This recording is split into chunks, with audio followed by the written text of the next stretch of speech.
An ex-soldier stood up to a bully, never knowing the victim would become his boss. That singular act of courage on a rain-soaked Tuesday evening would forever alter the course of Michael Reeves's fractured life, though he wouldn't understand the magnitude of that moment until months later.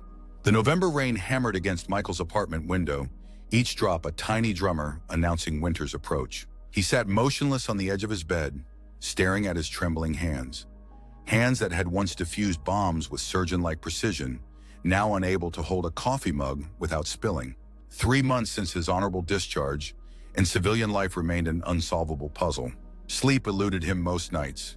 When it did come, it arrived contaminated with dreams of dust and explosions, of friends lost to foreign soil. Tonight would be no different.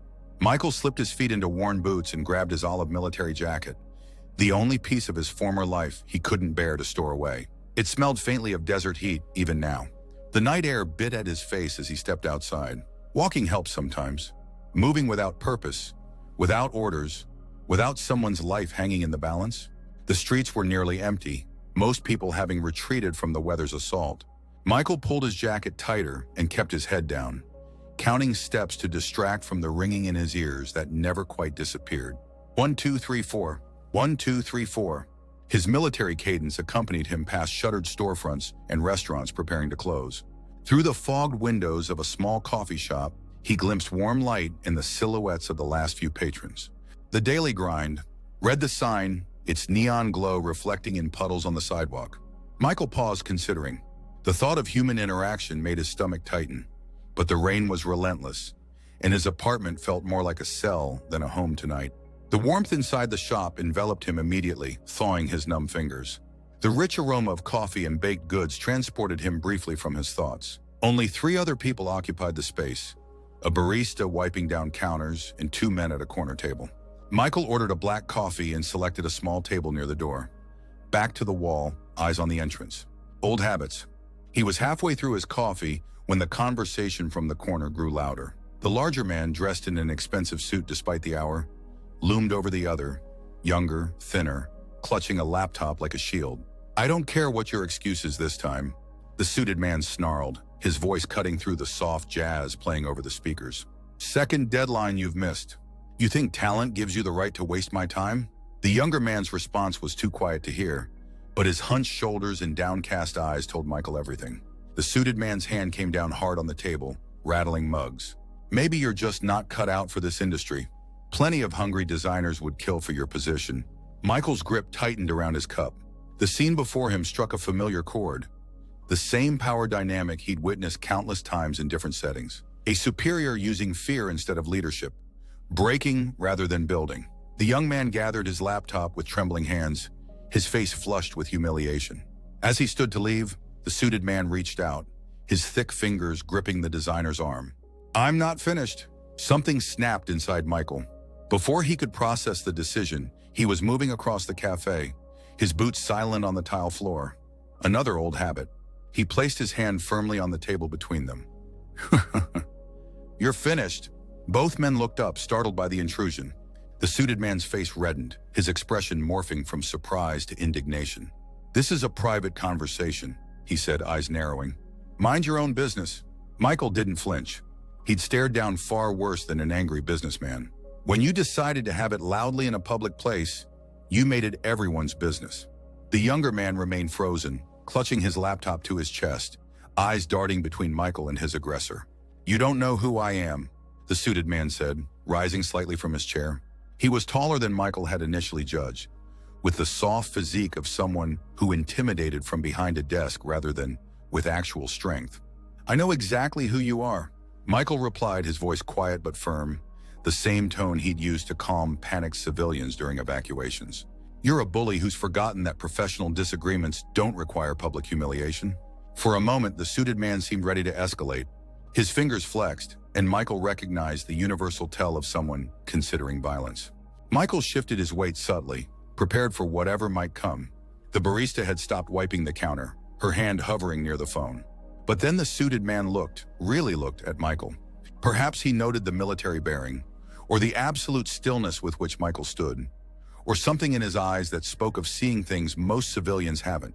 Whatever he saw made him reconsider. "This isn't worth my time," he muttered, gathering his coat and briefcase. We'll finish this discussion tomorrow, Parker. He pushed past Michael and stormed out into the rain. The tension in the cafe dissolved like sugar in hot coffee. The young man, Parker, exhaled sharply, his shoulders dropping as though released from invisible weights. Thank you, he said, his voice barely audible over the rain drumming against the windows. You didn't have to do that. Michael shrugged, already feeling awkward now that the confrontation had passed. No one deserves to be treated like that. Parker extended his hand. Alex Parker. Michael Reeves. Their handshake was brief. Can I buy you another coffee? It's the least I can do. Michael hesitated. Social interaction wasn't his strength these days, but there was something about Alex's earnest gratitude that made declining difficult. Sure. They moved to a table by the window away from where the confrontation had taken place. Alex ordered fresh coffees from the barista, who seemed relieved the situation hadn't escalated further. He's my creative director, Alex explained once they were settled. Marcus Whitfield. Brilliant, but he trailed off, searching for a diplomatic word. Abusive? Michael supplied. Alex grimaced. I've been with the agency for 8 months. It's my first job out of school, and it was my dream position. But lately, he gestured vaguely at his laptop, where a half-finished design glowed on the screen. I can't seem to get anything right. Michael nodded, understanding more than Alex realized. Criticism under pressure rarely produces better results. Are you in management or something? Alex asked, studying Michael with new interest. A humorless smile crossed Michael's face. Military. Just transitioned to civilian life. The words felt foreign in his mouth, like someone else's truth he was borrowing. That explains it. Alex sipped his coffee. The way you handled him, calm but intimidating. Like you've faced scarier things. I have. Michael didn't elaborate and Alex didn't push. They talked as the barista closed around them, neither in a hurry to return to the rain. Alex spoke of his graphic design work, his frustrations with corporate cultures that prize speed over creativity. Michael shared little in return, but found himself relaxing as Alex filled the silence with passionate descriptions of his projects. By the time they stepped outside, the rain had softened to a gentle mist. They exchanged brief goodbyes under the cafe's awning, and Michael expected that would be the end of it. A random encounter, a small good deed in a night otherwise indistinguishable from the many before it. But as Alex turned to leave, he hesitated. Hey, are you looking for work? I mean, I don't know what you did in the military or what you're planning now, but Michael tensed. He'd been avoiding this question from everyone. Family, former comrades, the VA counselor who called weekly to check on his transition progress. Not really, he said more curtly than intended. Alex nodded, undeterred by the sudden coolness. If you change your mind, I know our security team is hiring. The hours are flexible, and the building has a gym with a boxing area that's never crowded. He pulled a business card from his wallet and handed it to Michael. Just a thought. Michael accepted the card automatically, slipping it into his jacket pocket without looking at it. Thanks. They parted ways in opposite directions, Michael resuming his aimless walk through streets that glistened under streetlights. The encounter had unsettled something in him, not in an unpleasant way, but like a snow globe that had sat undisturbed for too long, suddenly shaken. Back in his sparse apartment, he emptied his pockets onto the nightstand. Keys, wallet, phone, and Alex's business card. Almost as an afterthought, he picked up the card, turning it over in his fingers. Innovate Design Solutions. It read, with Alex's name and contact information in minimalist type. On the back, Alex had hastily scribbled a note. Security office on 4th floor. Ask for Jim. Tell him Alex sent you. Michael placed the card back on the nightstand and lay down fully clothed on his bed, staring at the ceiling. Sleep would be a battle tonight, as always. But for the first time in months, his thoughts weren't exclusively filled with what he'd left behind. Instead, he found himself considering what might lie ahead. The Veterans Affairs building always smelled the same, a clinical mixture of disinfectant and paper, with undertones of coffee and desperation. Michael sat rigidly in an uncomfortable chair, waiting for his monthly check-in with Dr. Winters. 3 weeks had passed since the coffee shop incident. 3 weeks of the same routine, waking from nightmares, forcing down breakfast, walking until exhaustion, then returning to an apartment that felt like a way station rather than a home. Alex's card remained on his nightstand, untouched but not forgotten. Michael? Come on in. Doctor, once or whenever our son. Winters was younger than most VA psychologists, with kind eyes that somehow never slipped into pity. Her office was deliberately casual, plants on every surface, No desk separating her from her patients, and photographs of mountains rather than diplomas on the walls. "How have we been since our last visit?" she asked once they were seated. Michael suppressed the urge to correct her "we." It was one of her verbal quirks, this idea that they were somehow in this together. "Same," he said. It was his standard response. "Doctor." Winters waited, her patient silence an effective tool for drawing out more words than Michael intended to offer. "The nightmares are consistent," he finally added. "The job search is stalled." "Stalled implies you started looking," she noted gently. Michael shifted in his chair. "I've looked at listings." "Any interviews?" "No." "Dr. Forrest Kusuring, sorry." Winters nodded, making a brief note. "And your anxiety in public spaces?" "Manageable." They continued this dance for another 20 minutes, her probing questions, his minimal responses. As their session neared its end, she leaned forward slightly. "Michael, we've been working together for almost 3 months now. I've noticed a pattern in our sessions." He tensed, bracing for whatever observation was coming. "You answer my questions, but you rarely volunteer information. Today I'd like to try something different." She gestured to the window, where autumn was giving way to winter outside. "Tell me something that happened since we last met. Anything at all that stands out, good, bad, or neutral." Michael's first instinct was to claim nothing stood out, but Alex's face flashed in his mind. "I intervened in a situation," he said slowly, "at a coffee shop. Doctor." Winter's expression remained neutral, but he caught the slight raise of her eyebrows. "What kind of situation?" "A man was berating his employee. It was getting aggressive." "And you stepped in?" Michael nodded. "What prompted you to get involved?" The question gave him pause. He'd replayed the scene countless times, but hadn't really examined his motivation. "It wasn't right," he said finally. "The power imbalance. The public humiliation. It reminded me of..." He trailed off. "Of what?" "Of officers who led through fear, the kind who get their people killed because no one dares question their judgment." "Doctor." Winters nodded slowly. "So you recognized a dangerous dynamic and intervened." "What happened next?" Michael recounted the confrontation and subsequent conversation with Alex, including the job suggestion. As he spoke, he realized it was the most he'd said in any of their sessions. "You kept his card." "Doctor," Winters observed. "Not a question." "Yes, but you haven't called." "No." "May I ask why not?" Michael stared at his hands. "I'm not ready." "For a job or for connection?" The question hit uncomfortably close to something raw within him. "Both, maybe." "Doctor." Winters considered this. "Michael, readiness isn't always a feeling that precedes action.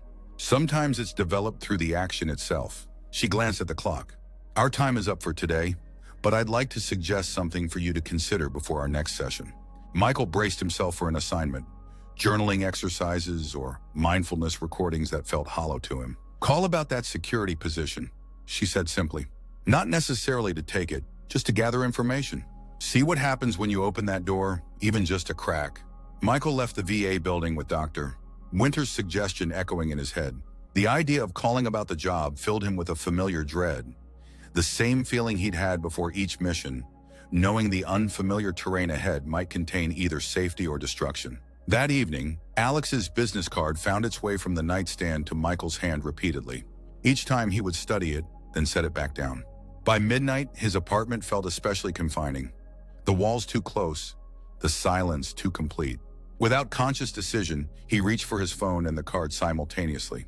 The security office would be closed at this hour, but he could at least send an email. A small action with an easy retreat. "My name is Michael Reeves," he typed. "Alex Parker suggested I contact you about a security position. I'm a recently discharged veteran with experience in threat assessment and rapid response scenarios. I'm available for an interview at your convenience." He pressed send before he could reconsider, then immediately turned off his phone, as though cutting the connection could recall the message. Sleep came fitfully that night, but for once his dreams weren't of war. Instead, he dreamed of doors, one after another, each opening to reveal yet another door beyond. "We received your email, Mr. Reeves." Jim Caldwell, head of security. The man who greeted Michael in the Innovate Design Solutions lobby was exactly what Michael had expected. Ex-military bearing, precise handshake, observant eyes that missed nothing. What surprised him was the genuine warmth in Caldwell's greeting. "Alex mentioned you might be stopping by." Caldwell continued, leading Michael through a sleek, modern reception area toward the elevators. Said you handled a situation with one of our more challenging executives. Michael shifted uncomfortably. I didn't realize who he was. Caldwell laughed. Probably better that way. Marcus Whitfield is brilliant at what he does, but his people skills leave something to be desired. The elevator doors opened, and he gestured Michael inside. Let me show you what we do here before we talk specifics. The building housed not just design teams, but a full-service advertising agency spread across 6 floors. As they toured, Caldwell explained the security needs, monitoring access points, overseeing the protection of proprietary designs and campaigns, occasional client security for high-profile product launches. Most days are routine, Caldwell admitted as they entered the security hub on the 4th floor. But when things happen, they happen fast. An angry former employee, a competitor trying to access servers, a client celebrity who needs discreet handling, that's when experience like yours becomes invaluable. The security team was small but professional. 2 former police officers, an ex-Secret Service agent, and Caldwell himself, who'd served 15 years in military intelligence before transitioning to corporate security. The position is part-time to start, Caldwell explained as they settled in his office. 20 hours weekly, flexible scheduling. It's not the most exciting work for someone with your background, but it's stable, and there's room for advancement. Michael found himself nodding. The environment felt structured without being rigid. Similar enough to military operations to feel familiar, different enough to not trigger his worst memories. When can you start? The question caught Michael off guard. Don't you want to know more about my experience? References? Caldwell smiled. I did some checking after Alex mentioned you. Your service record speaks for itself, Sergeant Reeves. EOD unit, 2 tours, Silver Star recipient. Unless there's something those records don't tell me that I should know? Michael hesitated. I'm still adjusting to civilian life. Caldwell's expression softened with understanding. Aren't we all? I've been out for 7 years, and some mornings I still wake up reaching for a sidearm. He leaned forward. Look, I'm not offering charity here. I need someone with your skills and instincts. But I'm also offering a team that understands what transition means. Most of us have been where you are. Something in Michael's chest loosened slightly. A tension he'd been carrying so long he'd forgotten it wasn't a natural state of being. Monday, he said. I can start Monday. December brought holiday decorations to the agency offices and a rhythm to Michael's days that he hadn't experienced since discharge. The security work wasn't challenging in the way defusing IEDs had been, but it required the same focused attention to detail and environmental awareness that had once kept him alive in combat zones. He saw Alex occasionally in the hallways or cafeteria. Their interactions were friendly but brief. A nod, a quick exchange about the weather or workload. Michael learned from office chatter that Alex's position remained precarious. Marcus Whitfield's demanding standards had driven 3 designers to resign in the past year, and rumors circulated that Alex might be next. 3 weeks into his new position, Michael was monitoring the main entrance when Alex rushed past, clearly distressed. Without thinking, Michael followed him to a deserted stairwell, where Alex stood gripping the railing, breathing hard. Hey, Michael said quietly, not wanting to startle him. You okay? Alex looked up, embarrassment flashing across his features. Michael, sorry, I just needed a minute. No apology necessary. Michael kept his distance, recognizing the need for space. Bad day? Alex laughed humorlessly. Bad month. Marcus rejected the entire holiday campaign. 6 weeks of work, scrapped. He ran a hand through his hair. The client presentation is tomorrow, and I'm back at square one. Michael nodded, understanding the pressure if not the specific context. Can you simplify? Focus on the essential elements? That's just it. I don't know what Marcus considers essential anymore. Everything I design, he tears apart. Alex sighed, straightening up with visible effort. Sorry to dump this on you. Not exactly security business. It's fine, Michael said, surprising himself with how much he meant it. Sometimes an outside perspective helps. Alex studied him for a moment. Actually, would you mind looking at something? You're not in design, but you have good instincts about what works. 20 minutes later, they sat in a small conference room, Alex's designs spread across a table. Michael listened more than spoke as Alex explained each concept, the client's needs and Marcus's cryptic criticisms. The designs looked impressive to Michael's untrained eye. Clean, modern, with a warmth appropriate to the holiday season. What if, Michael ventured, pointing to one particular design, you combined elements from these two? The simplicity of this one with the emotional appeal of that one? Alex blinked, considering. That could work. A hybrid approach. He quickly sketched something on a notepad, energy returning to his movements. Yes, this addresses Marcus's concerns about being too sentimental while keeping the core message. They worked through the afternoon, Michael offering occasional suggestions while Alex redesigned. By evening, Alex had a new campaign concept that maintained his original vision while addressing his boss's criticisms. I think this might actually work, Alex said, gathering his materials. Thank you. Seriously, Michael shrugged. I didn't do much. You did more than you realize. Alex hesitated. Some of us are going for drinks Friday after work. End of year thing? You should come. The invitation triggered Michael's usual social anxiety, but he found himself saying, maybe. Instead of his automatic number, Alex smiled. I'll take maybe as progress. The client loved Alex's redesign campaign. Word spread quickly through the office, and Michael overheard conversations suggesting Marcus had grudgingly approved the work while taking credit for pushing Parker to excellence. Alex didn't seem to mind. The success itself appeared vindication enough. Friday evening arrived with a light snowfall that transformed the city into a postcard scene. Michael completed his security rounds, debating whether to follow through on his maybe about drinks. The prospect of a crowded bar filled with strangers made his palms sweat, but the alternative, his empty apartment, held little appeal. As he was changing out of his uniform in the locker room, his phone buzzed with a text from Alex. We're heading to Clayton's on 7th. Come if you can. No pressure. Michael stared at the message, his thumb hovering over the screen. Before he could decide, Caldwell entered the locker room. Heading out, Reeves? Yes, sir. Drop dessert, kid. We're not in the sandbox anymore. Caldwell pulled on a heavy coat. You joining the design team for drinks? I heard you helped Parker pull off some miracle with the holiday campaign. Michael shook his head. I didn't do much. That's not how he tells it. Caldwell studied him. Look, I'm not your CO or your therapist, but isolation is the enemy after transition. Trust me on that. Something in Caldwell's tone suggested personal experience. Michael found himself asking, You'll be there? For one drink, yes. My wife expects me home for dinner by 8. Caldwell zipped his coat. Walk over together?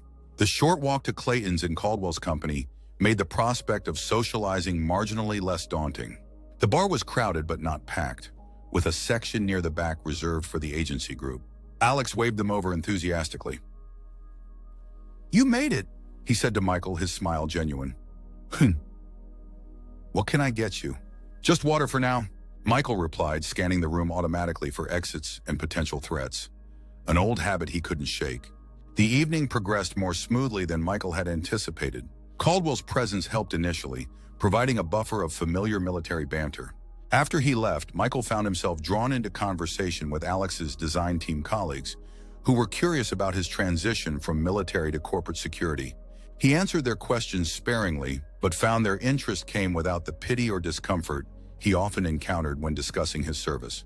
3 of them had family members who'd served, and they spoke with genuine appreciation rather than the awkward gratitude civilians sometimes offered. As the night wore on, the group dwindled until only Michael, Alex, and 2 others remained. One of Alex's colleagues was describing a disastrous presentation when the bar's door opened, bringing a blast of cold air and Marcus Whitfield. The conversation at their table died instantly. Marcus surveyed the room before spotting their group. His eyes narrowed when he saw Michael, recognition dawning on his face. Parker, he called as he approached. I thought I might find you celebrating. Alex straightened in his chair. Mr. Whitfield, we were just discussing the Hartman presentation. Marcus nodded dismissively before focusing on Michael. You're the man from the coffee shop. Now you work for me. It wasn't a question. Security department. Michael replied evenly. Interesting career change. Marcus signaled the bartender for a drink. Military, I assume? Yes. Well, your intervention that night was unnecessary, but I suppose I should thank you for the bodyguard mentality. It served the company well with our more unstable clients. Michael felt his jaw tighten but kept his expression neutral. Just doing my job. Indeed. Marcus accepted his drink from the bartender. Parker, I need the Hartman revisions on my desk by 9 Monday morning. Enjoy your weekend, everyone. He moved away to join another group, leaving a chill in his wake. Alex's expression had darkened, and Michael noticed his hand trembling slightly around his glass. Does he make it a habit to track down employees after hours? Michael asked quietly. Alex sighed. He likes to remind us he's always watching. It's his way of maintaining control. The others nodded in grim agreement. One whispered, classic narcissist. Nothing is ever coincidental with Marcus. He probably saw Alex's social media post about being here. Michael watched Marcus across the room, feeling an instinctive dislike that went beyond their coffee shop encounter. There was something calculated in the man's movements, in the way he commanded attention without raising his voice. Maybe we should call it a night, Alex suggested, his earlier enthusiasm dampened. Outside, the snow had intensified, muffling the city sounds and casting everything in soft whiteness. The others said their goodbyes and headed toward the subway, leaving Michael and Alex standing under the bar's awning. Thanks for coming, Alex said. Before Marcus showed up, it was actually a good night. It was, Michael agreed, surprised to find he meant it. Which way are you headed? Upper East Side. You? Midtown. Alex glanced at the falling snow. Share a cab? This weather's only getting worse. The cab ride was quiet, both men lost in thought as the city passed by in a blur of holiday lights and snow. When they reached Alex's building, he hesitated before getting out. Hey, I'm having a small gathering at my place next weekend. Just a few friends, nothing fancy. If you're free, Michael found himself nodding. Text me the details. Alex's smile returned. Will do. Good night, Michael. As the cab continued toward his apartment, Michael realized something unexpected. For the first time in months, he'd spent an entire evening without once being ambushed by memories of war. The realization was both welcome and unsettling, like discovering a chronic pain had temporarily subsided, leaving him uncertain whether to trust the reprieve. Pugwena Alex's small gathering turned out to be exactly as described. 6 people in a modestly sized but tastefully decorated apartment, sharing food and conversation without the pressure of a formal dinner party. Michael arrived with a bottle of wine recommended by the shop near his building, feeling oddly nervous.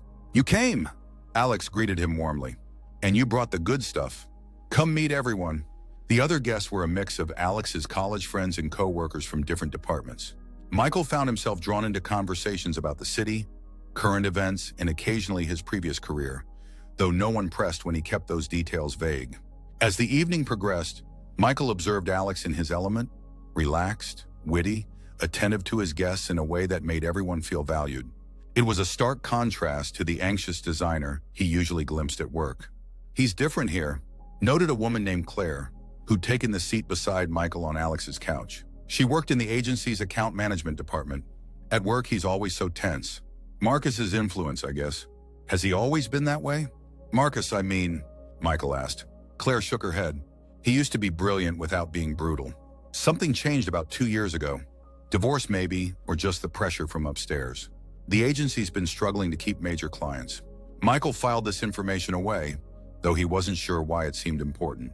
Across the room, Alex caught his eye and smiled. A genuine, unguarded expression that created an unexpected warmth in Michael's chest.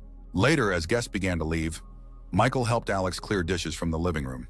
You didn't have to do that, Alex said, loading the dishwasher. Force of habit. Military precision extends to cleanup duty, Alex laughed. Well, I appreciate it. He hesitated, then added, I'm glad you came. I wasn't sure you would. Neither was I, Michael admitted. It's too many people? Actually, no. It was nice. The word felt inadequate but true. Alex studied him for a moment. You know, when we first met at the coffee shop, I thought you were just passing through. One of those chance encounters that changes something in the moment, but fades away. I'm glad I was wrong. The simple honesty in Alex's statement caught Michael off guard. He wasn't accustomed to civilian directness about feelings, and especially positive ones.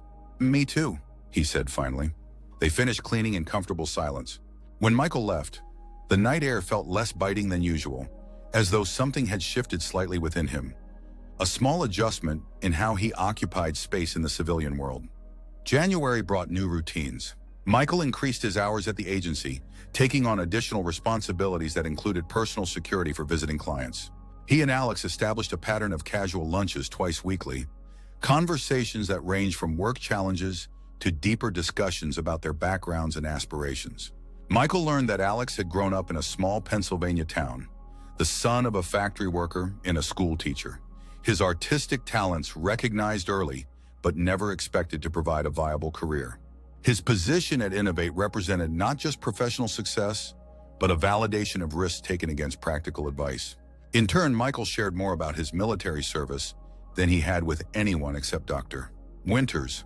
Not the classified details or the worst memories, but enough for Alex to understand what had shaped him. He spoke of the camaraderie, the purpose, the clarity of mission that civilian life lacked. "What made you enlist?" Alex asked during one lunch break as they huddled in a corner cafe, escaping a particularly brutal cold snap. Michael considered the question. Most people assume patriotism or family tradition, neither of which had been his primary motivation. "Structure," he said finally.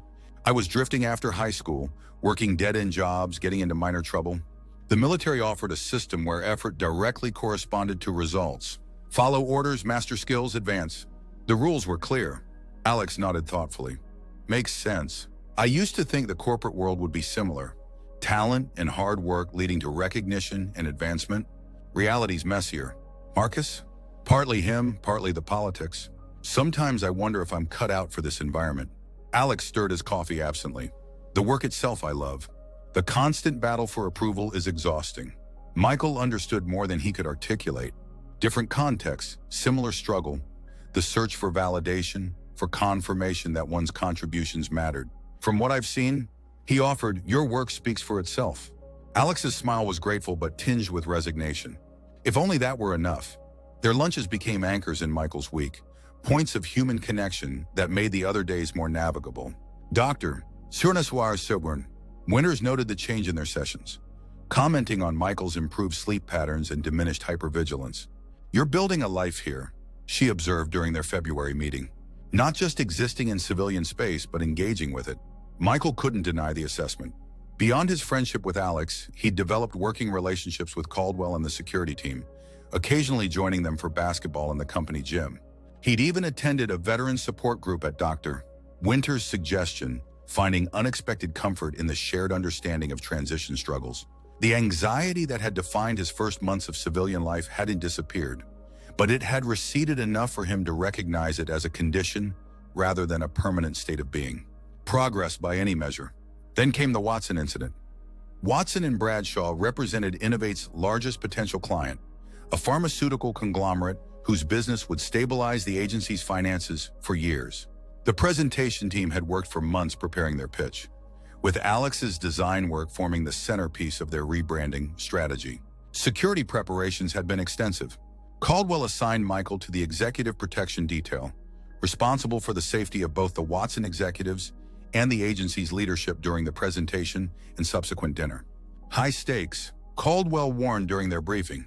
The CEO is marketing this rebrand as his legacy project, and there's been chatter about activist groups targeting pharmaceutical executives. Keep it tight, professional, invisible until needed.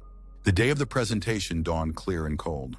Michael arrived early, checking security protocols and familiarizing himself with the executive biographies Caldwell had provided. By 9 a.m., the agency was humming with nervous energy. Michael stationed himself in the reception area, observing arrivals and maintaining radio contact with the team. The Watson executives arrived promptly at 10, a procession of dark suits and power accessories. Michael escorted them to the conference room, where agency leadership waited to begin the presentation. As they entered, he caught Alex's eye across the room. Alex stood beside a display of his designs, looking both professional and terrified. Michael gave him a subtle nod of encouragement before taking his position by the door. The presentation proceeded smoothly through the morning. The Watson CEO, Harrison Fletcher, appeared engaged and appreciative, particularly during Alex's portion showcasing the visual rebranding. Michael maintained his vigilance while processing what he could of the business discussions. At noon, they broke for a catered lunch in the adjacent room. Michael coordinated with the team to ensure security coverage while executives mingled. He was monitoring the hallway when Marcus Whitfield approached, looking uncharacteristically genial. "Everything secure, Reeves?" "Yes, sir." Marcus nodded approvingly. "Good work. Fletcher seems impressed with our operation, security included." He lowered his voice. "Between us, this account would solve a lot of problems for the agency. Make sure nothing disrupts the afternoon session." "Understood," Michael replied, though he wasn't certain what disruptions Marcus anticipated. As lunch concluded, executives began returning to the conference room. Michael noticed Fletcher in conversation with Alex, examining one of the design boards with apparent interest. Whatever Alex said made the CEO laugh, a genuine reaction that drew attention from others in the room. Marcus appeared beside them suddenly, inserting himself into the conversation with practiced smoothness. "Mr. Fletcher, I see you've met Alex Parker, one of our junior designers who assisted with concepts." Michael couldn't hear Fletcher's response, but he saw Alex's expression shift from confidence to confusion at Marcus's characterization of his role. The interaction continued briefly before Fletcher moved toward the conference room, leaving Alex and Marcus behind. The afternoon session focused on implementation strategies and budget proposals. Michael rotated positions with another security team member, eventually stationed at the back of the conference room. From this vantage, he observed the dynamics among the agency leadership, the careful deference to Fletcher, the strategic positioning for credit, the subtle hierarchies at play. As the presentation concluded, Fletcher stood to address the room. "This has been impressive, truly. Your team has captured exactly what we're trying to achieve with this rebrand." He gestured toward the design displays, particularly the visual identity work. "It's fresh without alienating our established market. Precisely the balance we need." Agency executives beamed. Marcus stepped forward. "We're delighted you're pleased. Our team has put extraordinary effort into understanding Watson and Bradshaw's unique position." Fletcher nodded. "Before we move to dinner, I'd like a few minutes with—" He gestured toward Alex. "I'm sorry, your designer's name again?" "Alex Parker," Marcus supplied, his smile tightening imperceptibly. "Yes, Mr. Parker. I have some specific questions about the implementation across our international divisions." What followed was an awkward shuffle as Marcus attempted to insert himself into the requested meeting while maintaining the appearance of accommodating Fletcher's wishes.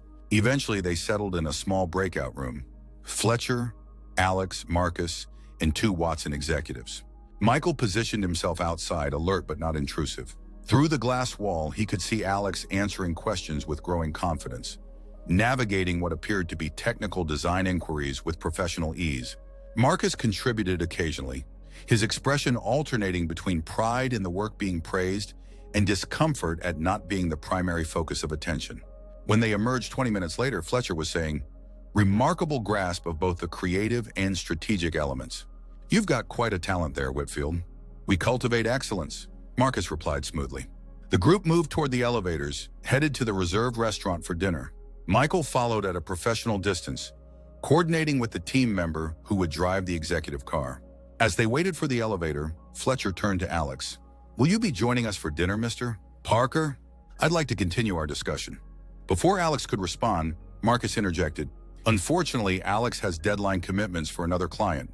I'll be happy to address any further questions about the design strategy." Michael watched Alex's reaction, the brief flicker of surprise followed by resigned acceptance. "Yes, sir," Alex said quietly. "I have the Eastman files to finalize tonight." Fletcher looked disappointed but nodded. "Another time then. Excellent work today." As the executives boarded the elevator, Marcus held Alex back with a firm hand on his shoulder. "The Eastman files need to be completed by morning," he said, voice low but carrying enough for Michael to hear. "I expect them in my inbox before 9 a.m. But the deadline isn't until—" "Plans change," Marcus cut him off. "Make it happen." He stepped into the elevator, giving Michael a curt nod as the doors closed. Alex stood motionless for a moment, watching the elevator descend on the digital display. When he turned, his expression was carefully composed, but Michael recognized the controlled anger in his rigid posture. "You okay?" Michael asked when the hallway had emptied. Alex exhaled slowly. "Fine. Just office politics as usual. He deliberately excluded you from dinner. After making sure Fletcher knew I was just a junior designer who assisted," Alex added bitterly. "Despite the fact that I led the entire visual development," he shook his head. "I shouldn't be surprised. It's how he operates, ensures no one else builds direct relationships with clients." Michael felt a familiar anger stirring, the same protective instinct that had driven him to intervene at the coffee shop months earlier. "It's wrong." "It's business," Alex countered, though his tone suggested he didn't believe the justification. "Anyway, I apparently have an artificial deadline to meet. Excuse me." He moved toward the design department, shoulders set in a determined line that reminded Michael of soldiers preparing for difficult assignments. Without conscious decision, Michael followed. "What can I help?" he asked as they reached Alex's workstation. Alex looked genuinely surprised by the offer. "With design files?" "Maybe not directly," Michael acknowledged. "But I could get food delivered or just—" He hesitated, feeling suddenly awkward. "Provide moral support?" Alex's expression softened. "You don't have to do that. Go finish your shift. My shift ended when the executives left, Michael said. I'm off the clock. Something in Alex's resolve wavered. I wouldn't mind the company, actually. It's going to be a long night. Michael stayed. He arranged for dinner delivery, cleared space in the conference room where Alex could spread out his materials, and provided an occasional sounding board as Alex refined the Eastman files. A project Michael gathered was actually weeks from deadline. It's a power play, Alex explained as midnight approached. Marcus needs to remind me of the hierarchy after Fletcher showed interest in my work. Michael leaned against the conference table, watching Alex work with focused intensity despite the hour. Does he do this to everyone? Only those he sees as threats. Alex rubbed his eyes tiredly. It's actually a twisted form of recognition. If he thought I was mediocre, he'd ignore me. Small comfort at midnight, Michael observed. Alex laughed softly. Not true. He looked up from his screen. You really don't have to stay. I've got about another hour at most. I don't mind. And he didn't. That was the surprising part. Sitting in this quiet room, watching Alex transform abstract concepts into visual reality, felt more natural than most things in his post-military life. There was a companionable comfort between them that reminded him of long nights on deployment. Not the danger or fear, but the unspoken understanding that presence itself was a form of support. Almost done, Alex announced sometime later, saving files and closing programs. Thank you for staying. Of course. No, I mean it. Alex turned to face him directly. Not just tonight, but everything since that night at the coffee shop. You've been, he searched for words, a consistent point in an inconsistent environment. The description struck Michael as particularly apt. Consistency had been his military strength. Reliable performance under pressure, steadiness when chaos threatened. That Alex recognized and valued this quality in him felt significant in ways he couldn't fully articulate. It goes both ways, he said finally. You helped me find footing here when I was still struggling with civilian transition. Something shifted in the air between them. A recognition, perhaps, of how their chance encounter had evolved into something neither had anticipated. Michael felt a familiar alertness, but not the anxious hypervigilance of his early discharge days. This was different, an awareness of possibility, of connection. Alex closed the distance between them, hesitant but determined. The kiss was brief, questioning, offering rather than taking. When he pulled back, uncertainty flashed across his features. I'm sorry, I shouldn't have... Michael interrupted the apology by drawing him back, answering the question with certainty. The second kiss lasted longer, conveying what neither had put into words, the gradual transformation of circumstantial connection into deliberate choice. When they separated, Alex's expression held wonder, tinged with apprehension. This complicates things. Most worthwhile things do, Michael replied, surprising himself with the certainty he felt. Spring arrived with new rhythms. Michael and Alex navigated their evolving relationship with cautious optimism, keeping professional boundaries at work while exploring their connection outside office hours. They told no one at first, not from shame, but from a shared desire to protect something still taking shape. The Watson account was officially secured in March, bringing financial stability to the agency and increased prominence to the design department.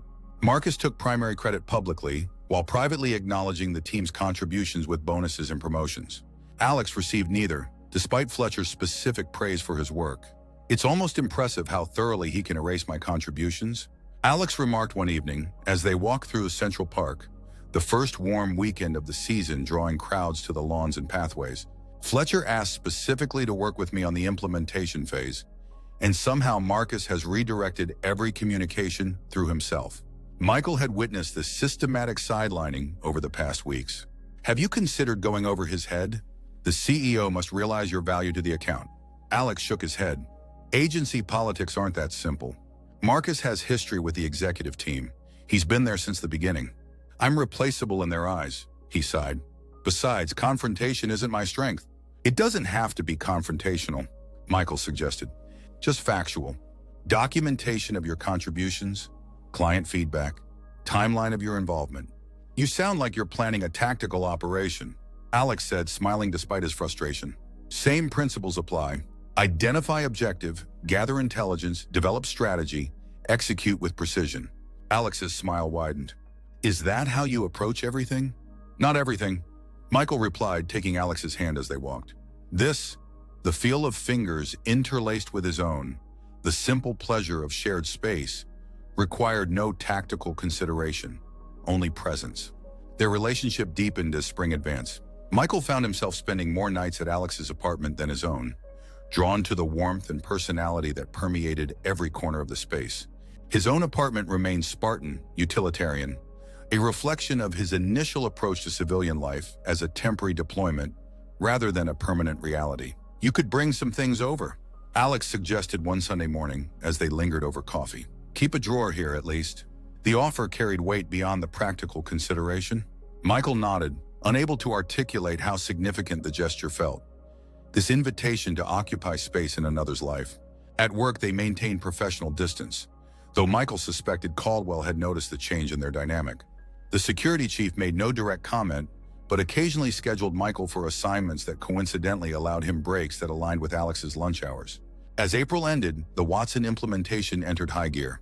Agency teams worked extended hours preparing for the international product launch scheduled for June. Alex's designs had become central to the campaign, though Marcus continued to filter client access through himself. "Parker," Marcus's voice carried across the design floor late one evening when most staff had departed. "The Singapore materials are inconsistent with the European package. Fix it before the morning call." Alex looked up from his workstation, where he'd already been working for 12 hours. The brief specified regional variations. The brief changed. Marcus cut him off. "Fletcher wants global consistency with minimal adaptation. Make it happen." Michael, finishing his security rounds, paused within earshot but out of direct sight. He'd learned to gauge Marcus's moods from a distance. The subtle shifts in tone that signaled reasonable demands versus power displays. "When did this change?" Alex asked, his exhaustion evident. "I wasn't copied on any revised brief." Marcus's expression hardened. "Are you suggesting I'm inventing requirements, Parker?" "No, sir. I'm just trying to understand the parameters. The parameters are whatever Fletcher approves, and he doesn't approve these inconsistencies." Marcus dropped a folder on Alex's desk. "My notes are in here. Have the revisions ready by 7 a.m. That's less than 8 hours. Is that a problem?" Marcus's voice dropped dangerously. Michael tensed, recognizing the deliberate intimidation tactic. He stepped into view, adjusting his security badge as though just arriving on routine patrol. "Evening, Mr. Whitfield," he said neutrally. "Just completing final rounds before lockdown." Marcus straightened, his confrontational posture softening slightly at the presence of a witness. "Reeves, yes, we'll be working late tonight. Parker has some crucial revisions to complete. I'll note that in the system." Michael replied professionally. "We'll need names of all personnel remaining after midnight for the security log." "Just Parker," Marcus said dismissively. "I have dinner plans." He turned back to Alex. 7 a.m., my office. "No excuses." After Marcus departed, Michael approached Alex's desk. What just happened?" Alex rubbed his eyes wearily. Either Fletcher actually changed his mind about regional variations, or Marcus is creating busy work to remind me of my place in the hierarchy. Either way, I'm here all night. Michael glanced at the folder Marcus had left. "May I?" Alex pushed it toward him. Michael opened it, scanning the handwritten notes. His military training had included document analysis, identifying inconsistencies, recognizing patterns, detecting artificial constructs. What he saw raised immediate flags. "These aren't meeting notes," he said quietly. "The ink changes between points, and the paper has different pressure marks. He compiled these from multiple sources, possibly over days." Alex looked up sharply. "What?" "This wasn't a single conversation with Fletcher," Michael explained, pointing to specific notations. "These were collected over time, possibly from different conversations entirely, and presented as a single directive." "Why would he do that?" Michael considered the question. "Control. Pressure. Maybe testing your breaking point." Alex stared at the folder, anger replacing exhaustion in his expression. "So I'm pulling an all-nighter on artificially created busywork?" "Possibly," Michael admitted. "But proving it would be difficult." Alex's shoulders slumped. "Doesn't matter. I still have to do it. I'll stay." Michael offered immediately. "You don't have to." "I know I don't have to." He held Alex's gaze. "I want to." The night stretched before them, but unlike their previous late work session, tension rather than companionship dominated the atmosphere. Alex worked with grim determination, his usual creative enthusiasm replaced by mechanical efficiency. Michael provided coffee, technical assistance where possible, and silent support when nothing else would help. By morning, Alex had completed the revisions as instructed. The work was professional but lacked his usual innovative touches, a product of exhaustion and resentment rather than inspiration. "It's done," he announced, saving the final files. "Not my best work, but it meets the specifications." Michael, who had dozed briefly on the office couch, joined him at the computer. "You did what was asked. At what cost?" Alex gestured to the screen. "This is soulless. Technically correct, but completely devoid of what made the original design special." "Then that's on Marcus, not you," Michael said firmly. "You followed directives under unreasonable constraints." Alex nodded tiredly. "I should get cleaned up before he arrives." As Alex headed to the restroom, Michael's gaze fell on the computer. The files were complete, the assignment fulfilled, but something about the situation continued to disturb him. The deliberate manipulation, the unnecessary pressure, the systematic undermining of Alex's confidence and contribution. It reminded him too much of toxic leadership he'd witnessed in military contexts, the kind that eventually compromised not just morale, but mission effectiveness. Without fully examining his motivation, Michael opened the email program on Alex's computer. The Singapore client contact information was readily accessible in the recent communications. Michael hesitated only briefly before composing a message. "Attaching both versions of regional materials for your review, original regional adaptation, and revised global consistency approach. Mr. Fletcher's preferences have been implemented in the revised version, but we wanted to ensure you had both options to consider for your market's specific needs. Please advise which direction best serves your regional requirements." He attached both file sets and pressed send before he could reconsider. Alex returned moments later, looking marginally refreshed. "He'll be here soon. You should go. Better if he doesn't know you were here all night." Michael nodded, suddenly uncertain about his unauthorized action. "Alex, He stopped, unsure how to explain. "What is it?" "Nothing," Michael decided. "Just don't let him convince you the work isn't good. You did exactly what was requested." Alex smiled tiredly. "Thanks for staying. It helped more than you know." Michael left the office with a growing sense of unease about his impulsive decision. The military had strict chains of command for good reason. Circumventing authority, even with good intentions, often created more problems than it solved. He'd potentially compromised Alex's position by acting without consultation. By the time he returned for his regular shift that afternoon, Michael had resolved to tell Alex what he'd done. The consequences would be what they would be, his responsibility alone. But when he arrived, the office was buzzing with unexpected news. Harrison Fletcher had made a surprise visit to review progress on the campaign launch. The executive floor was in carefully choreographed chaos as teams prepared for the unscheduled inspection. Michael took his security position, observing the proceedings with professional detachment, while scanning for Alex among the assembled staff. He spotted him finally, standing somewhat apart from the design team. Dark circles under his eyes, but expression alert. Fletcher's arrival triggered the usual executive performance. Handshakes, confident assurances, strategic positioning for visibility. Marcus led the procession through departments, highlighting progress and managing the narrative with practiced skill. When they reached the design department, Marcus began his overview of the implementation strategy. "We've maintained global consistency while allowing minimal regional adaptation where absolutely necessary." "Actually," Fletcher interrupted, consulting his phone. "I received an interesting email from our Singapore division this morning. They were quite impressed with both approaches you sent over, particularly the regionally adapted materials that acknowledge their specific market conditions." Marcus faltered visibly. "Both approaches?" "Yes," Fletcher continued, seemingly oblivious to Marcus's confusion. "They strongly prefer the original regional adaptation, which they feel demonstrates a nuanced understanding of their market. Excellent initiative, sending both options for their input. Exactly the kind of client-centered thinking I was hoping for with this partnership." Michael watched the realization dawn on Marcus's face. Someone had gone around his directive, exposing his manipulation in the process. His gaze swept the design team, landing briefly on Alex with unmistakable suspicion. "I wasn't aware," Marcus began. "Mr. Parker's regional adaptations were particularly praised." Fletcher continued, nodding toward Alex. "The Singapore team specifically mentioned his attention to cultural context in the visual elements. Exactly the kind of global thinking we need for this launch." Alex's expression reflected genuine confusion, mixed with cautious pleasure at the recognition. His eyes found Michael's across the room, a question forming. The executive tour continued, but the dynamic had shifted. Fletcher requested Alex join the discussion group, asking detailed questions about regional implementation strategies. Marcus attempted to reclaim control of the narrative several times, but Fletcher's focus remained on the approach he clearly favored. By the time the executives departed, organizational ripples were spreading. Marcus disappeared into his office immediately, while the design team gathered in excited clusters, discussing the unexpected endorsement of work that had previously been redirected. Michael maintained his post, uncertain whether to seek out Alex or allow events to unfold without further intervention.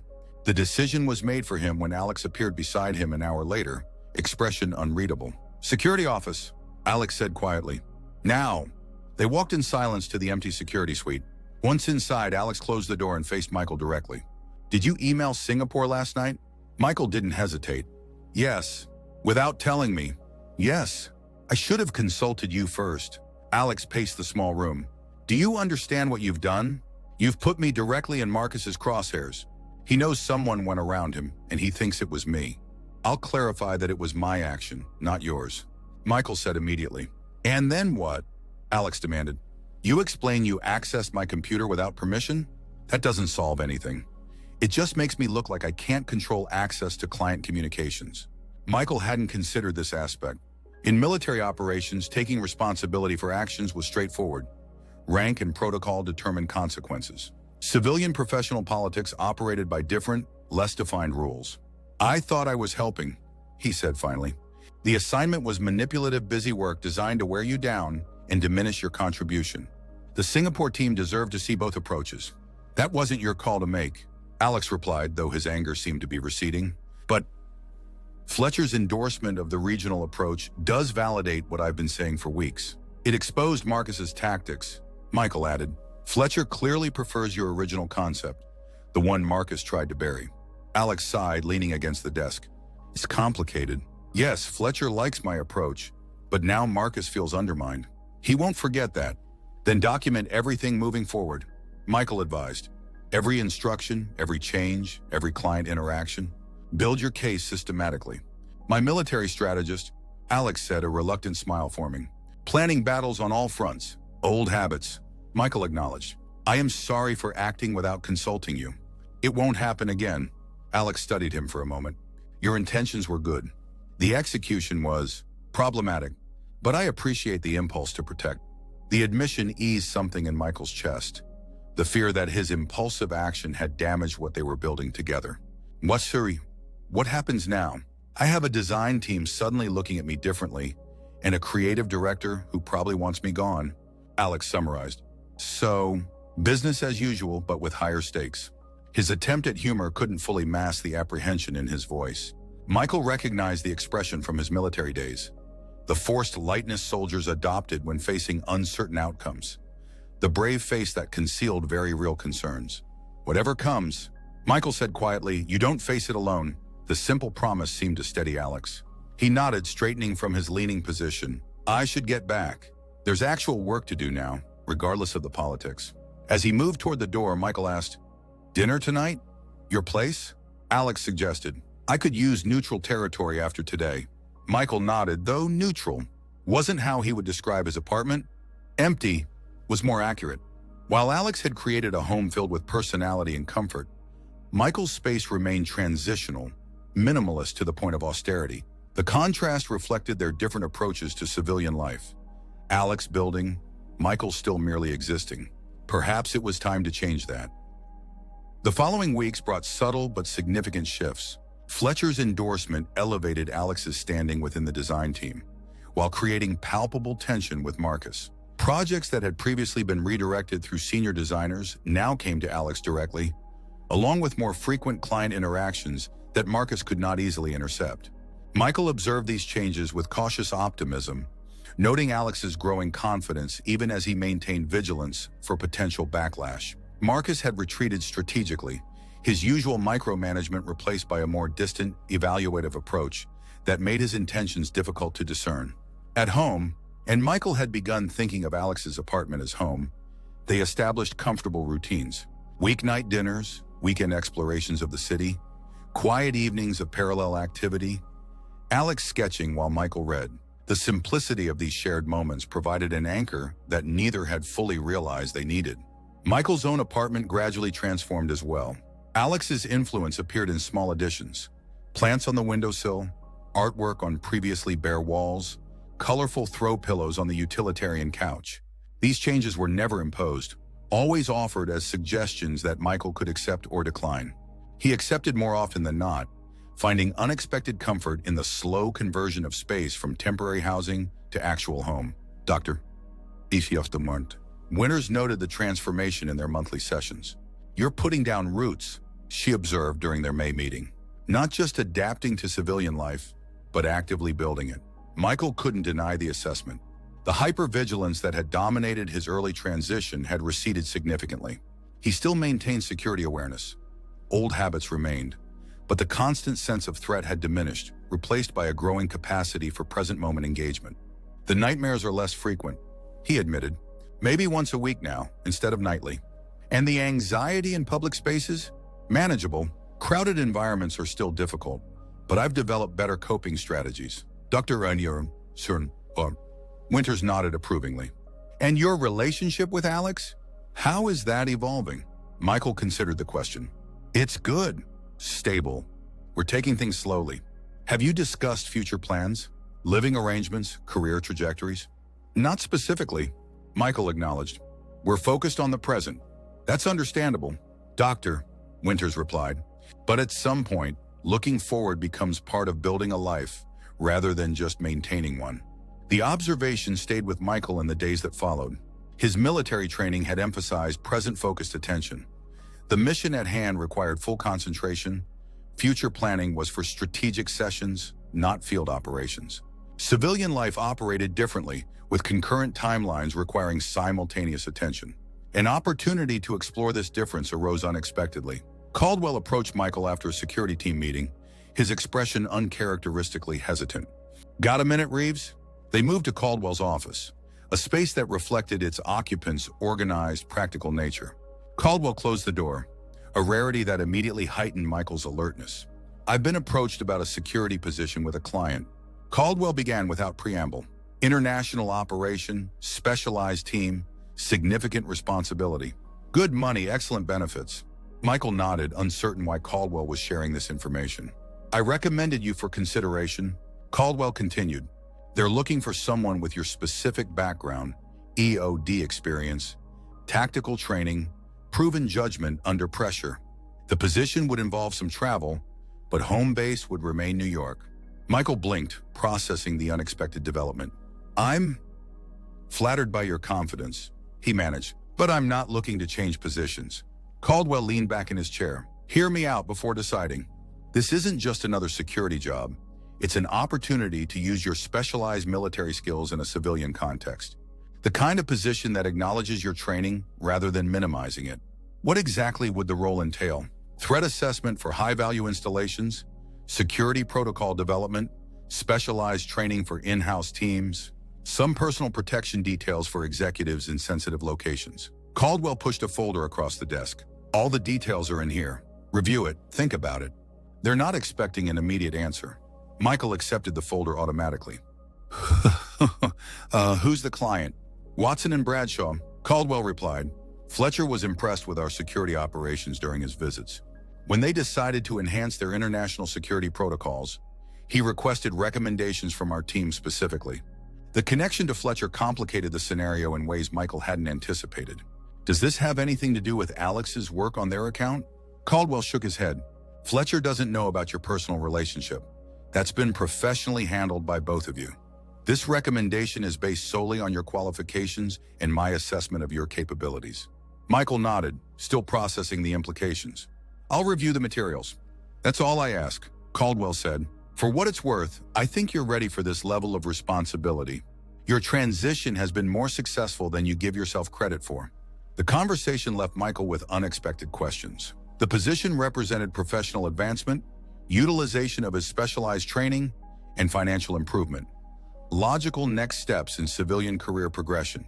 Yet the prospect of change, of disrupting the stability he'd finally established, created immediate resistance. He didn't mention the opportunity to Alex that evening, choosing instead to observe their shared domesticity with new awareness.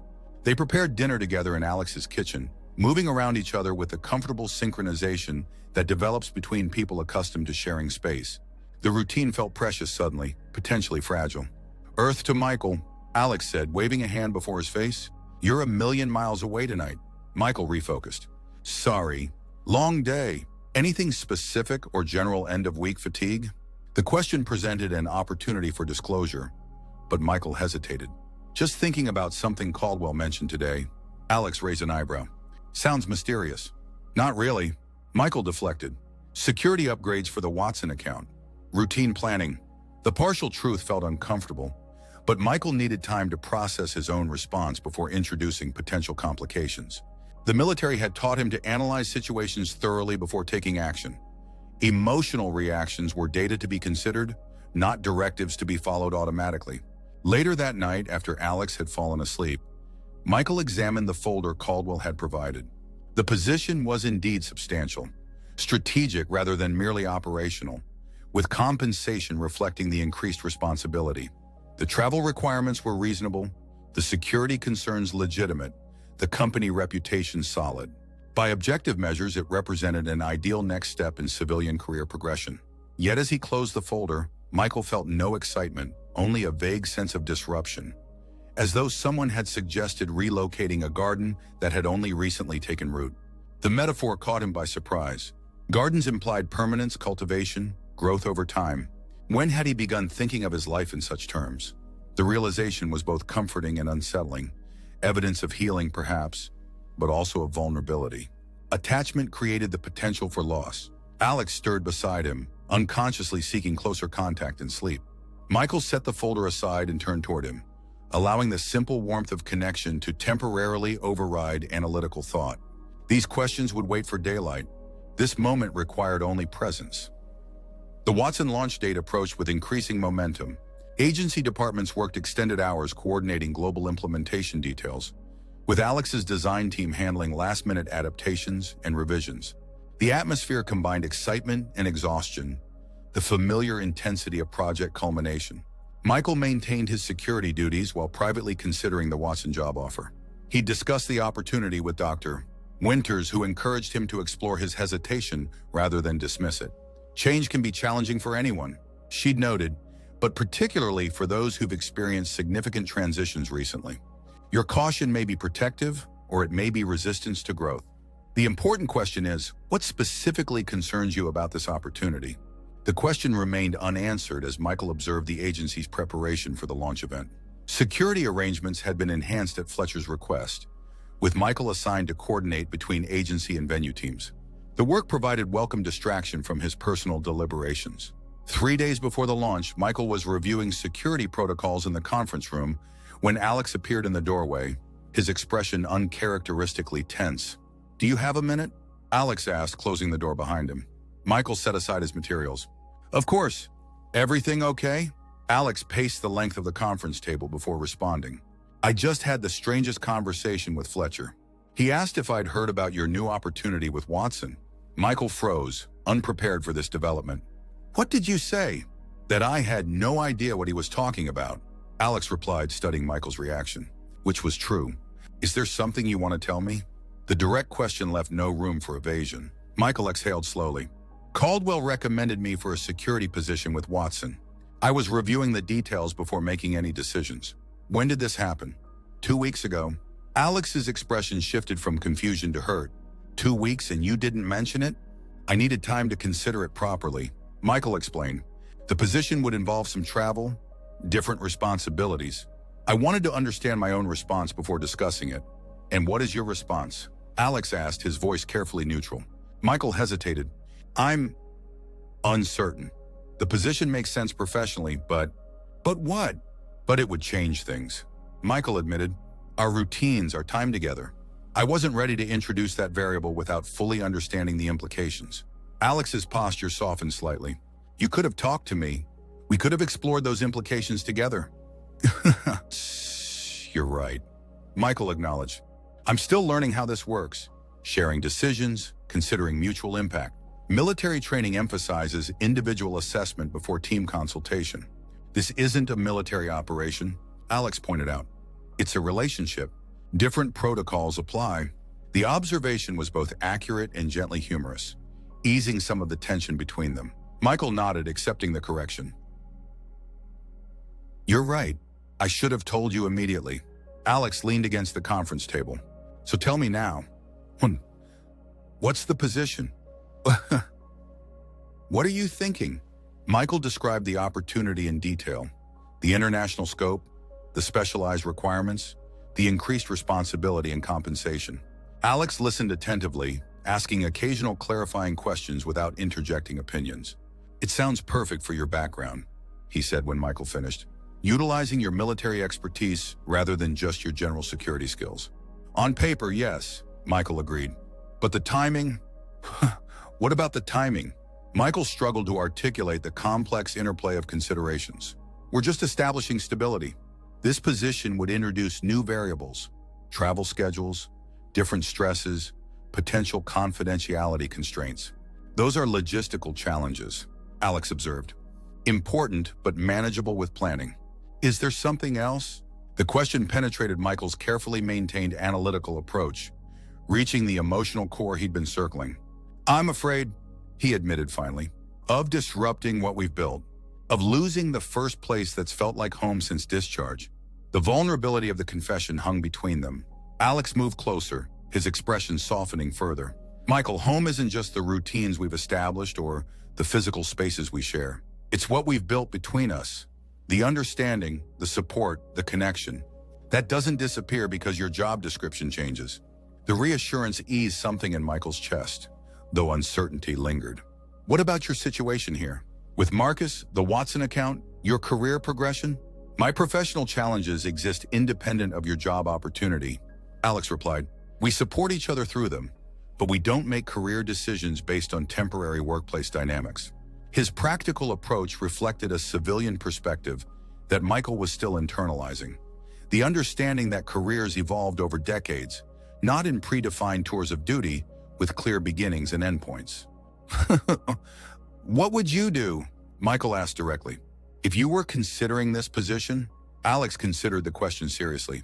"I'd evaluate whether it aligned with my long-term goals and values. I'd discuss the implications with the people it would affect. Then I'd make the decision based on growth potential rather than fear of change." The assessment was logical, balanced, forward-looking, exactly the perspective Michael had been missing in his internal deliberations. Military training had prepared him for tactical decision-making under pressure, but civilian life required a different approach to planning, one that incorporated personal fulfillment alongside strategic advancement. "I need to give them an answer by the end of the week," Michael said. "After the launch event," Alex nodded. "Perfect timing then. You'll see the Watson operation in action, interact with their team during the event. Better information for your decision." His practical framing of the situation allowed Michael to step back from emotional reactions and consider the opportunity more objectively. The launch event would indeed provide valuable insight into Watson's organizational culture and security priorities. "Thank you," Michael said quietly, "for understanding and for the perspective." Alex's smile held both affection and gentle admonishment. "Next time, just tell me from the beginning. We figure things out better together than separately." The observation echoed Dr. Winter's recurring theme about civilian integration, the adjustment from military self-reliance to interdependent problem-solving. Another lesson in transition that Michael was still internalizing. "I promise," he said, meaning it completely. The Watson product launch was scheduled for Thursday evening at an upscale hotel ballroom in Midtown. Security preparations had been meticulous, with Michael coordinating between hotel security, agency personnel, and Watson's existing team.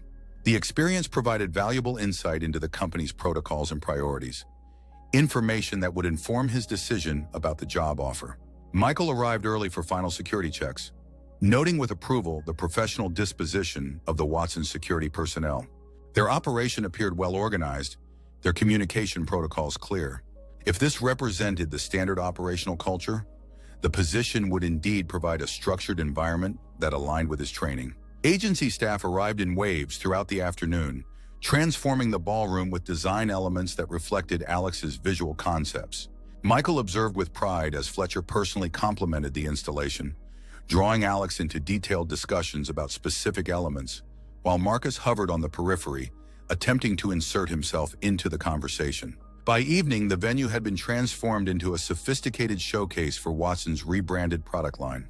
Guests began arriving at 7, executives, industry partners, media representatives, and cultural influencers, curated to generate maximum exposure. Michael maintained his position near the main entrance, monitoring arrivals while remaining alert for any security concerns.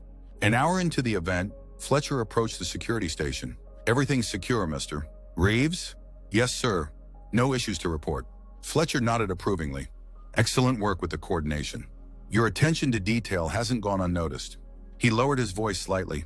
"Have you had a chance to review our proposal?" "I have, sir. Still considering the details." "Of course," Fletcher smiled. "Take the time you need. The position will remain open until we find the right candidate, though I hope that's you. Your background is precisely what we're looking for." The endorsement was flattering, but created no pressure. Another positive indication about the company's professional culture. Michael noted these observations mentally, adding them to his evaluation matrix. As Fletcher moved away, Michael caught sight of Alex across the room, engaged in animated conversation with Watson's international marketing director. His expression shifted between focused attention and enthusiastic explanation, his hands occasionally sketching shapes in the air to illustrate concepts. Even from a distance, his passion for the work was evident. The sight crystallized something in Michael's thoughts, a realization that had been forming gradually over recent weeks. Alex's approach to his profession wasn't merely about employment or advancement. It reflected a fundamental alignment between personal values and professional expression. His design work wasn't just what he did, it was an extension of how he saw the world. Military service had provided Michael with similar alignment: purpose, structure, clear connection between actions and outcomes. His security work at the agency, while satisfying in certain respects, lacked that deeper resonance. The Watson position offered potential reconnection to that sense of purpose, using specialized skills for meaningful outcomes rather than merely applying general security protocols. This perspective shifted his framework for decision-making. The question wasn't simply about logistics or compensation, but about purpose and growth, exactly as Alex had suggested. The event proceeded smoothly into its formal presentation phase. Fletcher delivered an inspiring overview of the company's vision, explicitly acknowledging the agency's contribution to the rebranding strategy. He specifically recognized Alex's design team, inviting them to stand for applause, a public acknowledgement that visibly discomforted Marcus, who had positioned himself prominently at the side of the stage. As the formal program concluded and the event transitioned to networking, Michael maintained his watchful position. Security concerns remained minimal, allowing him to observe the professional dynamics with greater attention. Fletcher continued to engage directly with Alex, introducing him to international executives and acknowledging his creative contribution repeatedly. The pattern was clear. Fletcher recognized talent and valued direct communication with key contributors, regardless of hierarchical position. This leadership style aligned with Michael's own values: merit-based recognition, direct engagement, respect for expertise. Another positive indicator for the potential position. As the event wound down, Michael coordinated final security sweeps and staff departures. He was completing documentation when Alex appeared beside him, expression reflecting the satisfied exhaustion of successful completion. "We did it," Alex said simply. "Months of work finally launched. Your designs were the centerpiece," Michael replied. Fletcher made that clear to everyone. Alex smiled, though fatigue shadowed his eyes. It felt good, having the work recognized directly. Marcus couldn't intercept or redirect the credit tonight. Fletcher understands value, Michael observed, in design and in people. Alex studied him curiously. "You sound impressed with him." "I am," Michael acknowledged. "His leadership style is familiar. Reminds me of the better officers I served under. Clear expectations, direct communication, recognition of expertise." "You're thinking about taking the position," Alex said, not a question but a recognition. Michael nodded. "I think I am. Watching their team operate tonight, observing Fletcher's approach to leadership, it feels like an environment where I could contribute meaningfully." "I think so too," Alex said quietly. "The way you described the role earlier, it sounds like it was designed specifically for your skills and experience." The simple endorsement eased lingering doubts. They stood together in comfortable silence as the venue emptied around them, the successful culmination of one project potentially marking the beginning of new directions for both. "Let's go home," Alex suggested finally. Celebrate properly. Home. The word no longer triggered anxiety or uncertainty for Michael. It had transformed from an abstract concept to a concrete reality. Not just a physical location, but a state of being, a connection that transcended circumstance. Yes, he agreed. Let's go home. And the decision once made brought unexpected clarity. Michael accepted the Watson position the following Monday, coordinating with Caldwell for a smooth transition. His notice period would allow for proper handover of responsibilities and recruitment of his replacement. Alex supported the decision wholly, helping Michael think through the practical implications of the new role. Most immediately, the 2-week training program in Watson's Chicago headquarters scheduled for the following month. They discussed logistics, communication plans, and the adjustment to occasional travel separations with practical openness. It's good preparation, Alex noted as they reviewed calendars together. I've been invited to present at a design conference in San Francisco in September. We're practicing being apart while knowing we're coming back together. The framing resonated with Michael. This wasn't separation, but extension, creating space for individual growth that would ultimately strengthen their connection. The military had taught him that solid teams allowed for specialized operations while maintaining core cohesion. Their relationship could function with similar dynamics. His final weeks at the agency brought unexpected developments. Word of Michael's upcoming departure spread quickly, generating a surprising number of personal goodbyes from staff he'd barely interacted with, but who had apparently noted his quiet professionalism. Caldwell organized a small gathering of the security team, presenting Michael with a high-quality tactical watch engraved with his service dates at the agency. For keeping track of time zones during international operations, Caldwell explained, and for remembering where you started your civilian career. The thoughtfulness of the gift affected Michael more deeply than he'd anticipated. His transition from military to civilian life had begun in this building, among these people. Whatever came next would build on this foundation. The most unexpected development came from Marcus Whitfield. 3 days before Michael's departure, Marcus appeared at the security office, his expression uncharacteristically subdued. A moment of your time, Reeves? They moved to a quiet corner, Michael maintaining professional composure despite his curiosity about this unprecedented interaction. I understand you're leaving for a position with Watson, Marcus began. Yes, sir. Next week. Marcus nodded, seeming to consider his next words carefully. You and Parker have become close during your time here. Statement was deliberately ambiguous, neither a question nor an accusation. Michael maintained neutral expression, uncertain where the conversation was heading. We have, he acknowledged simply. He's talented. Marcus continued, surprising Michael with a direct praise. One of the most naturally gifted designers I've worked with. His contribution to the Watson campaign was significant. Michael waited, sensing there was more to this unexpected acknowledgement. The agency is reorganizing departments following the Watson success, Marcus said after a brief pause. I've recommended Parker for promotion to Associate Creative Director, heading the International Division team. The information was startling. Does Alex know? Not yet. The Executive Committee approves final decisions tomorrow. I wanted you to understand something before you leave. Marcus straightened, his usual authoritative posture returning. My methods may seem harsh to outsiders. This industry doesn't reward participation trophies or gold stars for effort. I push people beyond comfortable mediocrity because excellence requires pressure, like carbon becoming diamond. The metaphor was cliched, but delivered with apparent sincerity. Michael remained silent, listening. Parker has grown significantly under that pressure, Marcus continued. Developed resilience, refined his instincts, learned to defend his creative decisions with confidence rather than hope. That growth deserves recognition. Michael studied the creative director with new consideration. There was calculation in this time disclosure, certainly, perhaps ensuring Michael wouldn't carry negative impressions to his new position at a major client. But beneath the strategic timing, Michael sensed genuine professional respect, however coldly expressed. I appreciate you informing me, Michael said finally. Alex deserves the recognition. Marcus nodded once sharply. We understand each other then. As Marcus walked away, Michael considered the complex dynamics of civilian-professional relationships, the politics, personalities, and performances that shaped workplace interactions. The military had its own politics, certainly, but within more structured frameworks and explicit hierarchies. Civilian organizations operated with subtle undercurrents that required different navigational skills. He debated whether to share this information with Alex immediately or wait for official notification. Military protocol would suggest waiting for proper channels, Relationship considerations suggested transparency.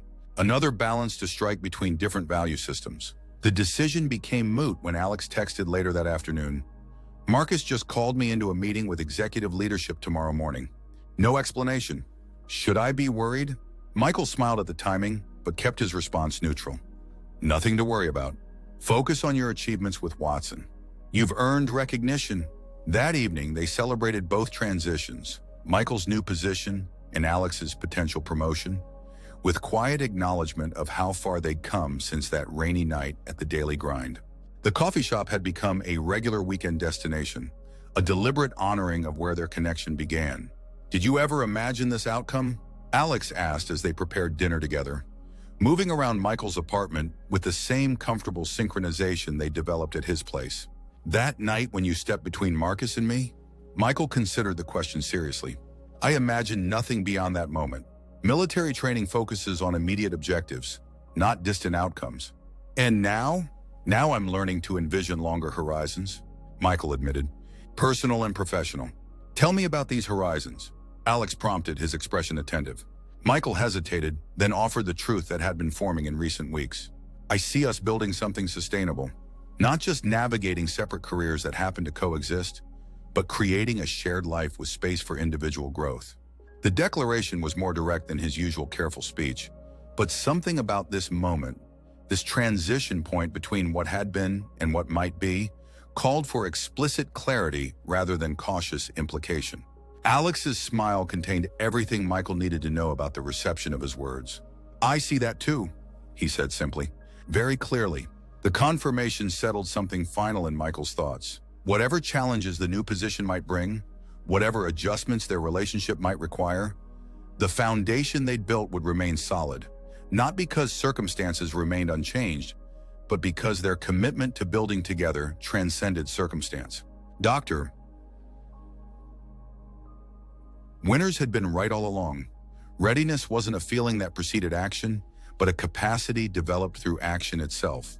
By stepping beyond comfortable patterns, by risking connection and change, Michael had built the very resilience he'd been waiting to feel before moving forward. The morning of Michael's final day at the agency dawned clear and warm, summer fully established across the city. He completed his routine security rounds with heightened awareness, noting details he'd come to take for granted. The particular quality of light in the eastern corridors, the subtle temperature variations between floors, the rhythm of the building awakening as staff arrived. Alex had left earlier for his executive committee meeting, his expression a mixture of excitement and apprehension. Michael had offered reassurance without revealing specifics, wanting Alex to experience the moment of recognition without anticipation coloring the achievement. As Michael completed his documentation, Caldwell appeared with coffee and a knowing smile. Last paperwork as an agency employee. Feeling sentimental yet? Getting there, Michael admitted, accepting the coffee. More than I expected. Transition is always complex, Caldwell observed. Even positive changes require adjustment. The military teaches us to compartmentalize, complete one mission before focusing on the next. Civilian life is messier, with overlapping chapters. The insight resonated with Michael's experience. His military departure had been abrupt, definitively severing his connection to that life. This transition felt more integrated, one chapter influencing the next rather than replaced by it. Any word from Parker's meeting? Caldwell asked casually. Michael shook his head. Still ongoing, I think. Marcus can be dramatic with these announcements. Likes to build tension before the reveal. Caldwell checked his watch. Should be wrapping up soon. They completed the remaining administrative tasks together, Caldwell sharing insights about the Watson security team that might prove useful in Michael's new position. The conversation flowed naturally between professional guidance and personal reflection, another indicator of how far Michael had come in civilian integration. As they finished, Michael's phone vibrated with a text from Alex. Meeting over. Need to see you. Security office? Duty calls, Michael said, showing Caldwell the message. Go on, Caldwell replied with a knowing smile. I'll finish up here. Michael made his way to the security office, uncertain what to expect from Alex's cryptic message. When he arrived, the room was empty. He checked his phone for further instructions but found nothing. The door opened behind him and Alex entered, his expression unreadable but intensity radiating from his movements. Without speaking, he closed the door and crossed to where Michael stood. Associate Creative Director, International Division, Alex said finally, a smile breaking through his composed expression. Effective immediately with team selection authority and direct client contact privileges. Congratulations, Michael replied warmly. Well deserved. There's more, Alex continued. The position includes quarterly travel to regional offices, Asia, Europe, South America, developing global design standards while respecting cultural contexts. The implications registered immediately. Our travel schedules might align sometimes. Exactly what I thought. Alex agreed, his excitement fully visible now. Your Watson security position involves similar regions. We could coordinate certain trips, extend stays for personal time. The possibility represented an unexpected synchronicity. Their separate professional paths potentially intersecting in ways that enhanced rather than complicated their personal connection. Another reminder that civilian life offered integration possibilities the military's strict separation of personal and professional rarely allowed. Marcus recommended you specifically. Michael revealed, deciding transparency outweighed protocol now that the promotion was official. He told me a few days ago. Alex's surprise was evident. Marcus recommended me, personally, said you were one of the most naturally gifted designers he'd worked with, that you'd grown under pressure, developed resilience. That's unexpected. Alex processed this information with visible recalibration of assumptions, though it explains some things about his approach. Testing breaking points to identify strength. Effective in certain contexts, Michael acknowledged. Though his methods could use refinement, Alex laughed. Diplomatic phrasing for, he's still a bully with control issues. Professional assessment only, Michael replied with mock seriousness. Their shared laughter filled the small office. A moment of pure connection amid the swirling transitions surrounding them. When it subsided, Alex's expression shifted to something more contemplative. So here we are, he said quietly. Both moving into new roles, new responsibilities. Everything changing. Not everything, Michael corrected gently. Alex nodded, understanding the distinction. The external circumstances change. What we've built between us remains constant. Exactly. The simplicity of their exchange contained depths that required no elaboration. In the months since their coffee shop encounter, they had constructed something neither had anticipated. A connection that provided both stability and growth, security and possibility, roots and wings. Michael's military training had prepared him for many things. Situational awareness, tactical decisions under pressure, strategic assessment of complex variables. But it hadn't prepared him for this. The profound revelation that true security came not from controlling circumstances, but from building connections strong enough to weather changing circumstances. An ex-soldier had stood up to a bully, never knowing the victim would become his boss. That single act of principled intervention had initiated a transformation neither man could have predicted, from strangers to colleagues to something far more significant. The journey from that rainy night to this sun-filled morning represented not just professional evolution, but personal redemption. The discovery that past training could serve future growth, that military precision could enhance civilian creativity, that protective instincts could foster rather than restrict independence. As they prepared to leave the security office together, Michael toward his final departure processes, Alex toward his new team introductions, the symmetry of their situation struck Michael with sudden clarity. They had each in their own way stood up against intimidation and found unexpected reward. Not through calculation or strategy, but through simple adherence to core values. Ready? Alex asked at the doorway. Michael nodded, fully present in this transitional moment while simultaneously embracing the future it heralded. Ready. The word contained multitudes, acknowledgement of past growth, celebration of present achievement, anticipation of future possibility. For a man who had once measured readiness by weapons checks and threat assessments, this new definition represented the most significant transformation of all, from soldier to civilian, from isolation to connection, from surviving to living. Ready indeed.